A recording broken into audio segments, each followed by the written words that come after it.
Bomb Jack. It's our Sinclair episode 91.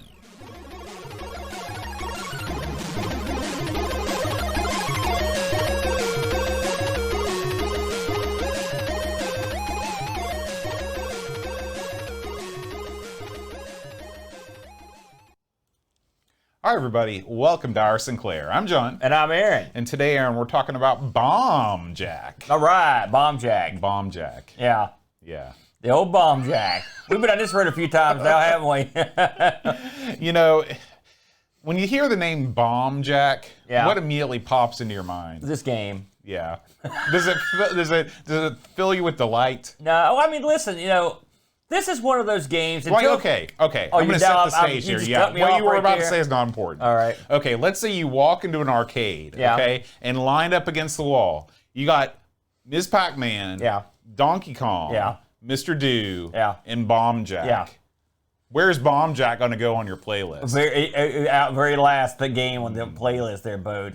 But here's the thing, all right, as I was getting ready to say, so there was a nice interruption here to my main point, which was Bomb Jack, until recently, let's say the past year and a half, was this arcade game that I'd never played because it sounded dumb, and I never cared to play it because it looked sort of dumb, all right? I wasn't interested. I never played it, all right?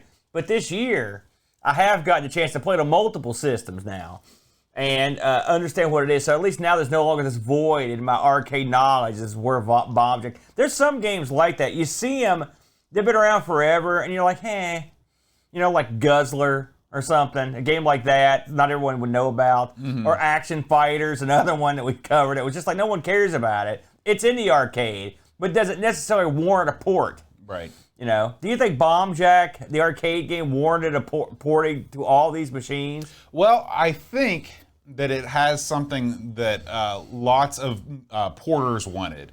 Yeah. And that's ease of use. Yeah. To me, I don't think this is the most difficult game in the world to port when you compare it to, say, something like Donkey Kong. I think Donkey Kong, there's a lot more going on in terms of the AI, in terms of the physics. Yeah. Bomb Jack just seems like it's something that they could get out there. It was fairly well known. The license probably wasn't nearly as expensive as some of the other games, too. Yeah. Well, Bomb Jack reminds me a lot of that other game that I've been introduced to so many times on here. The one where you shoot the spear gun at the balloons. We Pang. played that at Pang. That's Yeah. another one. Now, I'd see Pang, and what was the other name for Pang? It had another Buster name. Brothers. Yeah. I'd see that in the arcade, and I'd look at it, and it had the gimmick, it had the background, and I was like, I'm not interested in that one. Once I played it, at least I could understand what was going on. So you got to fill in those little gaps. Yeah. Even if it's not your bag.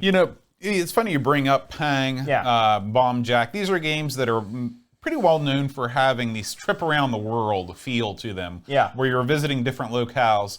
Where would the West Virginia backdrop be set in Bomb Jack? Well, I'm trying to go with the most scenic, picturesque point that people would know. And I can't think of any. I don't think there's a single point in the entire state that you could put a camera on, take a picture, and hold it up, and everyone in the whole United States would know where it was. Well, I don't think there's 5 places in the United States that would be Well, the I don't know. case. But most places have something they could put up there. Like, okay, what would North Carolina have? Exactly. No idea. They've got... They got a bunch of mountains, just like we do. They got the beach. Like, you could have a It real looks pretty- like the beach. But I mean, it's picturesque. Listen, I'm telling you two Well, things okay, they've right got off the Kill top of my Devil head. Hills. How about that? It looks like a bunch of sand dunes. Well, Nobody's no. going to recognize that. I would. I know. Okay. Number 1, Seneca Rocks. Yeah. Okay. Yeah. Immediately identifiable. Now, not everybody knows what it is, but once you see it, it's unique. I mean, we know it. And 2, the bridge. The bridge. Now, you're right. The bridge. The That would Nitro be St. Albans Bridge. Not that one. By the way, the approach to that bridge is like playing Moon Patrol. It's cratered. Like, I couldn't believe the damage my car took. Do you have to drive across that I to did get to the camp. I did, yeah. But yeah, you're right. The New River Gorge Bridge. That would be our thing. That would be a nice backdrop too. Yeah. But otherwise, I mean, Mothman. I think we kill North Carolina in terms of scenic places that are unique. Well, they got all those beaches too. But that it's a beach looks like any other beach. Yeah, It's but they're not still unique. scenic. And the good thing about them is they're all scenic. Well, It's they're hard to all full botch of West one. Virginians, that's for sure. That's true, because we don't got one. Yeah. All right, Aaron, let's talk about Bomb Jack.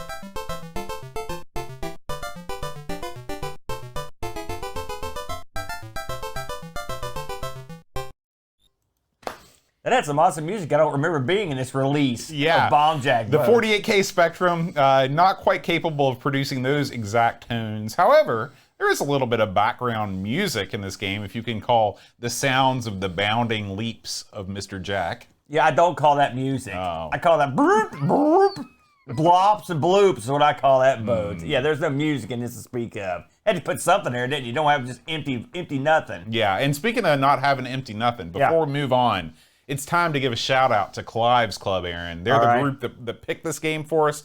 Big props to Mr. Rocket, Mitsuyama, Richard Goulstone, Paul Harrington, McChessers, Jed Byrne, Justin Tenpot Gamer, Orkmeal, and Paul, a.k.a. Hermsky. Thank you, guys. Well done, boys.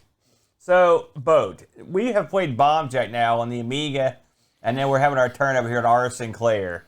This particular rendition of Bomb Jack, released in 1986, converted over by Paul Holmes.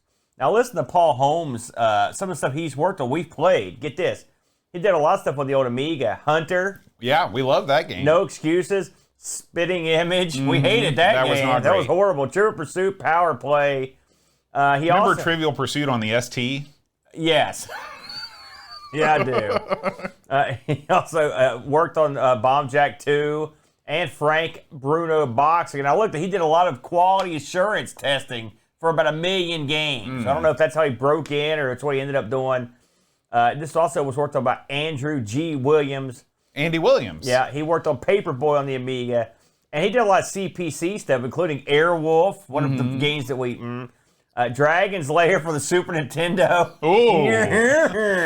Live and Let Die for the Amstrad, and some levels for XCOM on the PlayStation. He did a lot of PlayStation stuff. Isn't that the thing that Brent made those levels for, too? No, that was an XCOM. That was Battlezone. Oh, okay. And then Karen Truman did the magnificent load screen. And I saw she only did one other load screen, which was Commando. And since we're talking about load screens, if you're watching the video version of this podcast, you saw a special load screen that was done by our own Pajako 6502. So thank you, Pajako. That was fantastic. Yeah, that was a beauty, wasn't it? Very nice.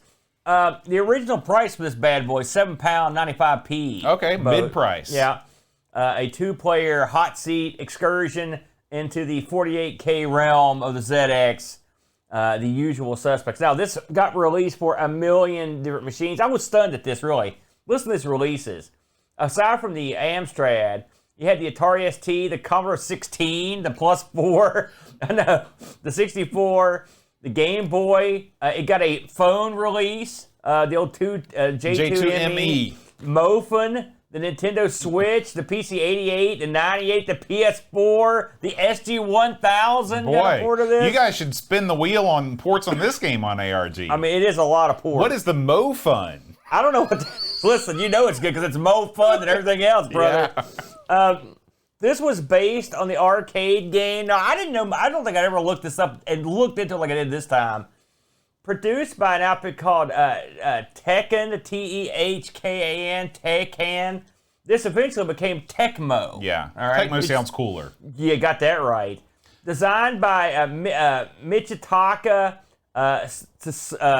Saruda, who did Guzzler, which I just mentioned. If you ever played Guzzler, you know, I can't remember that one. That's the one where you're like you're a bottle of water. And they get to go around and keep forbidden full or empty. I think I don't know that I've played that one. It's a pretty neat game. Yeah, it was a hallmark and staple in the old Starcade show back in the day. Now get this. This was also designed by Kazushi Ueda, who gets some props from Mr. Do, Ladybug. He did Bonk's Revenge. He directed Bonk's Adventure. So this had a pretty good pedigree out of Japan. This thing was released way back in Japan in March of '84 and got a North American release in October. And in Europe, it was also released about the same time. So it did well for these guys. Here's something I didn't know, by the way. This is Tekken. That Tekken was a company that started in 1967 as a supplier of cleaning equipment. So how they made the leap? They pivoted a little bit from cleaning equipment to video game. Let's not forget the Connecticut Leather Company. Yeah, I know. It still struck me as funny. Tekken, which became Tecmo, is mostly known for the Dead or Alive series. If you look at the other stuff that they had, a lot of it's more stuff for Japan, like Gallop Racer and Monster Rancher, but Rygar was a big hit for them too. It's another one. Well, there's also they're probably the most famous sports titles of all time. Well, I was on the getting to NES. that one. Yeah, the Techno Bowls. Yeah. Which you are a fan of, as I recall. Absolutely. So there you go. So the pedigree was there for the old Bomb Jack. So here we are. Bomb Jack pops up. You want to talk about what you do in this game? Yeah. So Bomb Jack is a single-screen action platformer in which you, the titular Bomb Jack, Go ahead. What? No, I'm glad you well said. You are tasked with defusing bombs. You defuse bombs by touching them and making them disappear. Just like real life. Just like real life. I think that's what the Hurt Locker did. Is that what? So what you do in Bomb Jack is after you defuse all of the bombs, you travel to the next location in the world and defuse more bombs. The way that scoring works is if you defuse a lit bomb, you get more points. And the bombs sort of, they light in a certain pattern. And the pattern is always kind of pseudo-random. I'm sure if you're good at this game, it's not pseudo-random. You know exactly what to do. But it seems to me that the bomb that gets lit is always in a different place on each level. And so the challenge of the game is to collect all of the bombs without touching any of the enemies. The enemies go into the, they sort of teleport into the stage. They beam in. They beam in, that's right. And some of them sort of head towards you, some of them just sort of meander around. There are the enemy sprites kind of look like there's flying things, like they look like hummingbirds. There's stuff. Robot things. There's a wide variety of things that you can do. Now, the power-ups come in the form of like they sort of look like spinning beach balls. And they have a P on them and they have an E on them, I believe. And one of them... There's a B, too. A B. I think P and B is what I'm thinking of. If you collect the P, it turns all of the enemies into collectible objects. Yeah. And so that's how you can... It's sort of the power pellet in this game. Did I do a good job, Aaron? Well, I mean, yeah, there's not a ton to it, but the main thing that I didn't learn this until we covered this before is the pattern of the fuses going up, which I remember we read that like the real skilled players like can memorize all this stuff. We're not that. No. But I will say this is your classic single screen jump around like a goof game. We've played a ton of these things over the years. Really, you know, if you look at the year that this was released, 1984, which I consistently tell you is the greatest year of arcade games of all time. Yeah. This came out in a very, very heavy field. Yeah. There was a lot in the arcades that was going on, and I think it was to its detriment because this sort of game, 1984, is probably the last year that you could get away with putting out a game of this sort of graphical fidelity in the arcades. But it makes for a really great game to port to home systems because it is sort of on that lower end of what was possible in the arcades at the time. Well, I will say, when this came out, now, I did see this. It's not like I played it, but I did see it. And of course, we saw the home ports. The selling point really was the graphical backgrounds, right? The gimmick that looked cool. I mean, the game itself doesn't look anything special. But I think that the backgrounds looked cool enough to where you could sort of, it wasn't like a complete dog. Well, to me, the selling point of this game, and the reason why this game is worth playing, is this game takes the traditional platform conceit, one of the foundational platform conceits, and turns it on its ear. What is the foundational thing that you do in every platforming game? You jump. Yeah. Okay? And the way that you jump is always limited. You either have a very small leap, or you have a leap that if you fall a certain distance, you die. Right. In this game, you are Bomb freaking Jack. You are a superhero. You can see on the side of the screen there's a portrait of Mr. Jack. Yeah. What do you think? Do you think he looks rad? He does. In fact, I think that in some ways, and we haven't really got into the ZX Spectrum version exclusively, but I will say, as far as fill up the screen with some crap goes, they filled up. If you're gonna put something over there, you could just put the name or whatever. But having a cool picture of the guy looking sort of like concentrative. I like it. He looked. In fact, I never really thought about what Bomb Jack looked like in the face. Now I know. That's He right. looks pretty cool. That's right. And so Bomb Jack flies up into the air as high as you want him to. Yeah. As long as you're holding up the up button, or the up direction, he's going to fly. Yeah. Okay. And so this makes the game this is what adds the strategy to the game, because it's easy to fly up to the top of the screen, but you have a controlled descent where you can push left and right on the stick and kind of guide your landings. And that's very important, because that's where a lot of the times the enemies will get you, is when you're trying to come down and land on a platform or land back on the ground. Yeah. This is for someone like me these are games are not my specialty, as you know. But even in the realm of your Bubble Bobbles and your all that ilk, this is a weird game, because even those, like you said, they have the usual limitations more or less. This one is it's a smorgasbord of jumping, and you jump way more than you land. And so it's one of those games where you almost have to pay more attention to where you land, and you also have to pay attention to how you control your jump. It's an odd game, and it's hard to get used to. I mean, it's just one of those games. Now we've played it now a couple times, but I've had to go back to getting in a sort of mindset to play it.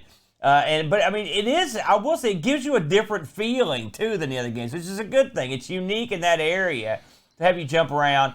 Now, and the fact that they added, me and you've both talked about how we liked arcade games that give you some kind of different ways to play, and this one does that with the fuses on the bombs. And I don't normally play that way because I'm no good, but I do occasionally try to be a big man and wait till all the bomb fuses are going, try to get that extra points, try to jack your point total up. And it is fun, and I like the option of it to be there. I will say, as I ebb in towards the ZX version, this game was a vert in the arcade, vertical game, and so I like what they did here. They didn't reinvent the wheel, but they stuck the side. They stuck all the screen-filling baloney on the side, and this is one of those games that needs the baloney. You don't want this to be full screen. You need it to be more vertical, and they pulled it off. I mean, if you think about the basic, what do you need for Bomb Jack, right? You need the cool picture in the background, all right? Check. I think the Spectrum does an outstanding job rendering some cool pictures. Is it just me? It looks great. They look great. Secondly, what do you need? You need the controls on Bomb Jack to be solid. This is a game where if you don't have solid controls, you're bummed. Yeah. You don't have a game. And we've seen that happen to other games that look good, but they couldn't get the job done in the control department. Listen, I didn't have any problems controlling Bomb Jack. I thought he controlled pretty well. I never thought I was getting screwed by the game. Now, there are some things that the ZX can't get proper, like when one enemy overlaps another one, you can sort of see the box go along with it and stuff like that. Of course, the usual color issues. But for the most part, control-wise, I thought the game played well. Now, how does it compare to the arcade in terms of playability? They're very similar, I thought, in terms of overall feel. I went back and tried the arcade version again this week because I hadn't played it for a while. I mean, you get the same. If I took this home and I liked Bomb Jack in the arcade, I feel like I'd be okay with it at home. Did you have a similar experience? Well, I spent a lot of time playing all the versions of this. Now, do you have any stats? Because I didn't want to forget about this. Do you have any stats on the Spectrum version about who ported it or anything like that? Yeah, sure. I mentioned it. Remember? It was way back at the beginning. Sorry. So, I'll tell you what you need to have a good port of Bomb Jack. This is very similar to the different versions of Puyan that are out there. Yes. In that when you have a game that requires you to cover a lot of vertical space, you have to design your characters so they're small enough that you get that feeling of covering a large vertical space. Yeah. And that is something that the Spectrum version does very, very well. They absolutely made the right choice of putting the sort of HUD on the side of the screen, so it sort of simulates having a vertical orientation on the monitor. Yeah. I wish more games would have done that. You can almost get like the best of both worlds because you've got more horizontal space than you do in the arcade, but you've still got that vertical height that you said perfectly. You need that in a game like this to simulate the distance of jumping. Because otherwise, everything feels very cramped. Yeah. And the game feels more unfair. I took a look at every version of the game that I could run on the Mister. Really? So I looked at the Game Boy version. I looked at the Amstrad version. I looked at the C64 version, the Amiga version, and the NES version. The wackiest version is definitely the NES version because it's not even the same game. I've played that version. I remember not liking this. It very much. In the early days of the NES, there was a somewhat unspoken rule, and this has never been confirmed. But one of the things that people always say is that Nintendo went to all of these people that were making arcade ports and saying, listen, if you're going to make a port for the NES, it needs to be different than the arcade version because we want them to have a different sort of experience. And you see that in another Tecmo game, Rygar, which is much more like it's like a Zelda type game. Yeah, there's several of those NES games that are like that. Bionic Commando is similar. So anyway, this game, it turns it into a side-scrolling type ordeal, and it is an ordeal. It's not very fun. Yeah, I don't remember liking it. My brother rented it. I remember not liking it at all. And so for a long time, I think that's part of what put me off this game is I was never a fan of the NES version. The arcade version and the Spectrum version, all the computer versions, way better than the NES version. But I will say, in all fairness, out of playing all of these, the C64 is hands down the worst. It's the dirt worst because they did everything wrong. They made the sprites super big. They made the screen square so you don't have any room to run around, and it also runs just dirt slow. Yeah. Just molasses. Is there any brown involved in that? Well, there's your usual brown and purple slime that covers everything too. The best. This is why you don't host Sprite Castle, by the way. The best version of the game is actually the Amstrad CPC version. Really? Yeah, the CPC version has sound, it has music, and it has better colors, but other than that, it is identical to the ZX Spectrum version in terms of the aspect ratio. I see, so they just improved with the ZX Exactly. version. I have a feeling that it was based on the ZX Spectrum version, they just prettied it up a little bit. I see. I mean, I haven't tried that one. You know, I think this, though, is totally worth playing. Oh, yeah.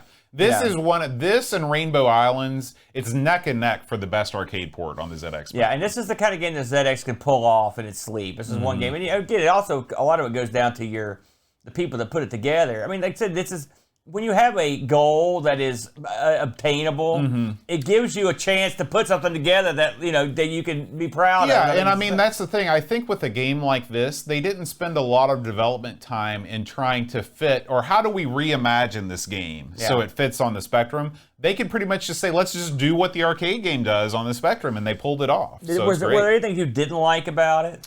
I would have loved, hearing a little bit more beeper music. Maybe a little, in between each stage, having a little tune that might play. Yeah. There are some stages where the contrast is really weird. If we're looking at the stage we're working on right now, I guess this is like a night stage. Yeah. I'm not a big fan of not being able to see things well. Yeah. So I probably would have avoided that. But on the whole, this isn't my favorite arcade game, but the more that I played this version, the more that I appreciated it, and I did not get that feeling playing the Amiga version where I just wanted to hate it. So. This game is sort of, I mean, I don't want to say it's beneath the Amiga, but I mean, also at this point, it's been around for a while by the time the Amiga got hold of it. Well, so was Marble Madness. Yeah, well, that's true. Of course, that was an early Amiga title. I think this was a little bit later, but it's funny, getting back to the NES one for a second, I remember seeing that Bomb Jack game perpetually available to rent at every place I went, and nobody was renting it. Yeah. Nobody. It was like the joke game. It's the perfect example of an early NES game that tried to be more than it was and was poorly designed. Yeah. This game, though, I mean, the things I didn't like, I would have liked, of course, I'd like to have some music, but that goes without saying. And effects are better. And I will say the hit detection is a little, I mean, usually in your favor, but it's a little, I mean, it gives you a little overlap. There were times where I seemed to pass through an enemy unscathed. Yeah, there's a little overlap. So, I mean, I guess you can't complain if it helps you, but it did help you. It had plenty of, it had all the options you would expect from a more modern ZX game in terms of controls and stuff. So, I don't really have any bad things to say about it. I think you pretty much summed it up. It's not my favorite game, but I mean, it's not bad. I've actually grown to enjoy it more than I used to, and this is a beyond serviceable version of, of that game. At some point, you should take a look at the CPC version because it takes everything that's great about this and just gives it a little bit of lipstick. I will. I'll give it a try. Did we get any sweet action on the Discord? We did. We're going to start with McChessers. And everybody settle in, because as always on our Sinclair, my favorite part of this show, we've got so many intelligent reviewers, Aaron. So many people that are smarter than us that know their stuff. God. We start with McChessers. He says, Bomb Jack on the Speccy was the first game I ever played that was acquired as a digital download. Get this, Aaron. This is a great story. My dad, who loved a gadget, owned a modem for his Spectrum that allowed him to connect to a service called Micronet. This offered, amongst other things, games that could be purchased, downloaded, and saved to tape. Crazy, huh? That is weird. Yeah. He wasn't really into games himself and only tried it the one time to prove that it worked, but Bomb Jack was a great choice that quickly became one of my favorites. I eventually got pretty good at flying the diminutive superhero around and memorizing the patterns of fizzing bombs to get that all-important score bonus. And I was delighted when I finally got to try the arcade version and found that many of the same skills still applied. The controls and level layouts are pretty spot on, and it even does a decent job at replicating the colorful black backgrounds within the limitations of the Speccy's palette. Its flaws are a little more obvious now that I'm older. The collision detection isn't perfect. Some indication that your eat the enemy's power is going to run out would be nice. Yeah, that's true. And it goes quick. Yeah, and I do miss the jaunty soundtrack of the coin-op. But as arcade to Speccy conversions go, this is top-tier stuff, 9 out of 10. Check this out, Aaron. Orkmeal has a treat for us. In Shakespeare's honor, this month's review comes in pentameter verse. Holy smokes, I don't know what that means. A strange and alien creature must I be, that ne'er I played this Bomb Jack in my life. So with untinted glasses I perceived this game today, and gladly will attest that first, its weird controls soon turn to fun, as game by game the mastery slowly grows. And second, while the game seems strangely quiet, especially to its noisy arcade twin, its silence helps indeed to keep your wits, to face the challenge of each level fresh. So finally, when all is said and done, this game's addictive and quite simply fun. 8 out of 10. What a genius Orkmeal is. Yes. Pajako6502 writes, weirdly, this game was never my jam back in the old days. There was a cabinet in my local arcade, but I just never cared for it. It's only since playing the original high score challenge on the Amigos for Bomb Jack Beer Edition that I have come to appreciate Bomb Jack for the true classic it is. The Speccy port is hands down the best original home conversion, and yeah, I'm including the 16 bits. The Speccy version retains a lot of the arcade original. There's plenty of space to maneuver, and the whole thing nips along at a rapid pace, making it very playable and very addictive. The sprite collision can be a bit harsh, and the monochrome graphics can get a little messy on the darker levels, but you get used to it. As with other versions, there is an element of luck with the starting position of the bird and whether or not the game chooses to award you with extra lives or bonus points, but it means the game is never quite the same each playthrough. A home version so good you never have to go back to the arcade to play the original. 9 out of 10. Very nice. Will Brooker writes, there are several contenders for the best arcade port on the Spectrum. R-Type, Chase HQ, RoboCop among them. But the games from the mid-1980s without all the fancy whistles and bells are easier to adapt than the late 80s machines. And so Bomb Jack, unpretentious, clean, effortlessly playable, has a surprisingly strong case for being simply the best.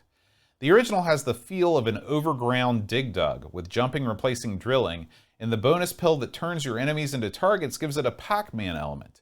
The backgrounds take you on a world tour from Egypt through Rome and Germany to a disappointingly generic New York City that looks more like Chicago. Then again, if those are meant to be the Twin Towers, defusing bombs against that setting would now seem tasteless. The hazy lights of Los Angeles are particularly effective. The Spectrum translates those astonishingly well, retaining color and detail while not cluttering up the game space. It would have been so tempting for the coders to just drop the backgrounds and reproduce the game with basic platforms, but they committed to recreating the game's distinctive aesthetic and succeeded brilliantly. Returning to it now, I find it challenging but addictive, with a fluid, instinctive gameplay. An unlikely choice, but I think this might actually be one of the best games on the ZX Spectrum, and it stands the test of time with flair. 8 out of 10. Wow. Man, it's over, brother. D-Man writes, great action platformer, great port, and always a contender when a quick blast of frantic action, arcade action is called for. It is also a game I can review without any hint of the old rose-tinted specs, as I neither had Bomb Jack for the Spectrum back in the 80s, nor can I remember ever playing the original in the arcade, so it's a game I've come to know relatively recently, although recently is probably 15 plus years now. Obviously, the gameplay still stands up, and it's a classic. Z9K9 writes, like most of the other conversions, this lacks the arcade speed, room to maneuver, and other subtle behaviors, but once you've acclimatized, it's still a compelling game in its own right. Variations in enemy placement throughout the levels and hints of randomness stop it being mindlessly loopable. The wonderfully distinctive controls, which let you soar to the roof of the world in a single balletic bound, in alternation with the skillful tap dance of a controlled descent, are mostly present. The down key doesn't seem to speed your descent here, and the kinesthetic pleasure abides. 8 out of 10. Man. Bomb Jack testing my reading Z9K9's got quite a vocabulary, hasn't he? Paul, a.k.a. Hermsky, our final review. He says a firm 10 out of 10. Oh! This has got to be one of my favorite games for the Spectrum. A very addictive, playable game that's still as good today as it was back in the 80s, a game that I frequently come back to. Play for getting through levels at ease, or gamble on huge bonuses by collecting bombs in order. Bomb Jack really made the Spectrum shine with its great graphics, responsive control, and fast-moving characters, but still a simple game to play. And Aaron, we want to also, we actually have one more review, a late comer, Pixels at Dawn. Just under the wire. Just under the wire. He says, Bomb Jack is one of those games that I always sit down to play wherever I see it at an event. I understand it well enough, and while I may not be the best player, I know I will always have a good time. This is a stellar Spectrum port. I played Bomb Jack and Bomb Jack 2 over and over back in the day, and while it was only later with the arcade version on MAME that I really started to understand the mechanics, knowing the intricacies is not required. The key benefit of this port is that sprites are only complex enough as needed to make the game readable. It has really been scaled down perfectly and works just right with the monochrome graphics, while still having some great backgrounds. One of the best ports on the system, 9 out of 10. Wow. And of course, we can't forget about the monthly Speccy High Score Challenge, Aaron. This month it was faster and furiouser than ever before. Pajako 6502 managed to grab victory from all-time champ Z9K9. Whoa. You know you got to be a man to beat the man. Yeah, I've heard that. And so congratulations That's a huge score. to Pajako for breaking the 1,000,000-point barrier. Wow, very Z9K9 at 989 and Tin Pot Gamer in third place. We also want to congratulate Paul, a.k.a. Hermsky, Orkmeal, and myself for participating. At least you got in there, bud. That's right, I got in there. Just to take this to the house, this got good reviews, as you can imagine. Crash gave this a 92. Your Sinclair gave it a 90. It won second best platformer of 86 in the Crash Reader Awards, and the CV&G hit was also given to it. So it did pretty well in the rankings. If you should want to pick this up now, should you be so motivated, eBay. There are a ton of these. I saw people asking between 10 and 24 bucks. I saw these sell for between 6 and 18 bucks. So if you wait around for a while, you can probably get one. Paying 24 bucks for a cassette, I don't know about that, Bodes, but hey, it happens sometimes, I guess, when people want it real bad. All right, Aaron, it's time to bid a fond farewell to Bomb Jack. Until the next time. Until the next time. We've got Bomb Jack 2. There's an ST port. That's all I'm saying. If you want to support our Sinclair, feel free to visit patreon.com/our Sinclair. We can give you access to our Discord server where you can post a review that we'll read for the games. You get a hot, sexy magnet. Not really that hot or sexy. They're pretty sexy, At the end of this year's featured Clive driving a C5. That's awesome. Yeah, that's as sexy as it gets. What are you talking about? If we can reach $200 a month in Patreon support, our Sinclair will warp. It will morph into a weekly program, and that would be man. super cool. And that leads us to our Sinclair roll call. So thank you to Chris Munch, Pajako 6502, Will Brooker, Wanderly Chesum, Stephen Wilcott, Chartel, Nathan Mills, Doug Berry, Jigglebox, David Terrace, Andrew Waite, Eric Nelson, Captain Crispy, Laurent Giroux, Mark Downey, Peter Mulholland, Chris Folds, Mark Durham, and Pixels at Dawn. Thank you. Aaron, what do we got coming up next time? It's on Bob Sinclair? Jack 6. No, let's see what we got. Super Hang On. Super Hang On. Again, we're going to do that one now. That'll be fun. So we've done motorcycle games on the Spectrum before, Yeah. but we've never done Super Hang On. In Yeah. fact, we've only done Super Hang On once ever Yeah. on any of our podcasts, Yeah. and it was way, way back in the early days of Amigos. So I'm looking forward to diving back in. Maybe this one's going to come with some sort of plastic thing you can ride. That would be cool. I was just thinking the same thing. They should put those in. How much could it possibly cost for a life-size plastic motorcycle with all the electronics? That's true. That's true. All included in the £7.99 right. price tag. What a deal. Guys, thank you so much for watching. We'll see you next time. And until then, rewind tape. And press play.